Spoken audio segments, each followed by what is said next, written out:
17 septembre 1896. Réponse de Thérèse à une lettre de Marie. Ma sœur chérie, je ne suis pas embarrassée pour vous répondre. Comment pouvez-vous me demander s'il vous est possible d'aimer le bon Dieu comme je l'aime? Si vous aviez compris l'histoire de mon petit oiseau, vous ne me feriez pas cette question. Mes désirs du martyr ne sont rien, ce ne sont pas eux qui me donnent la confiance illimitée que je sens dans mon cœur. Ce sont, à vrai dire, les richesses spirituelles qui rendent injuste, lorsqu'on s'y repose avec complaisance et que l'on croit qu'ils sont quelque chose de grand. Ces désirs sont une consolation que Jésus accorde parfois aux âmes faibles comme la mienne, et ces âmes sont nombreuses. Mais lorsqu'il ne donne pas cette consolation, c'est une grâce de privilège. Rappelez-vous ces paroles du Père. Les martyrs ont souffert avec joie, et le roi des martyrs a souffert avec tristesse. Oui, Jésus a dit « Mon Père, éloignez de moi ce calice ». Sœur chérie, comment pouvez-vous dire après cela que mes désirs sont la marque de mon amour? Ah, je sens bien que ce n'est pas cela du tout qui plaît au bon Dieu dans ma petite âme. Ce qui lui plaît, c'est de me voir aimer ma petitesse et ma pauvreté. C'est l'espérance aveugle que j'ai en sa miséricorde. Voilà mon seul trésor. Ma reine chérie, pourquoi ce trésor ne serait-il pas le vôtre? N'êtes-vous pas prête à souffrir tout ce que le bon Dieu voudra? Je sais bien que oui. Alors, si vous désirez sentir de la joie, avoir de l'attrait pour la souffrance, c'est votre consolation que vous cherchez. Puisque lorsqu'on aime une chose, la peine disparaît. Je vous assure que si nous allions ensemble au martyr dans les dispositions où nous sommes, vous auriez un grand mérite et moi je n'en aurais aucun, à moins qu'il ne plaise à Jésus de changer mes dispositions. Oh ma sœur chérie, je vous en prie, comprenez votre petite fille, comprenez que pour aimer Jésus, être sa victime d'amour, plus on est faible, sans désir ni vertu, plus on est propre aux opérations de cet amour consumant et transformant. Le seul désir d'être victime suffit, mais il faut consentir à rester pauvre et sans force.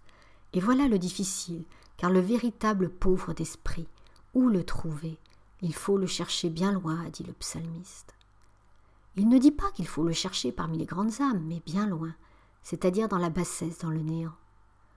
Ah, restons donc bien loin de tout ce qui brille.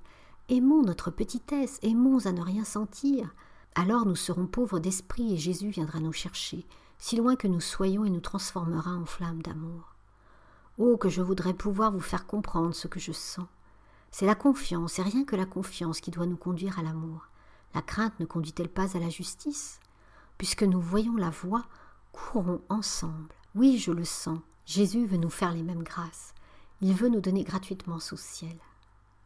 Oh, ma petite sœur chérie, si vous ne me comprenez pas, c'est que vous êtes une trop grande âme, ou plutôt c'est que je m'explique mal, car je suis sûre que le bon Dieu ne vous donnerait pas le désir d'être possédé de lui, de son amour miséricordieux, s'il ne vous réservait cette faveur.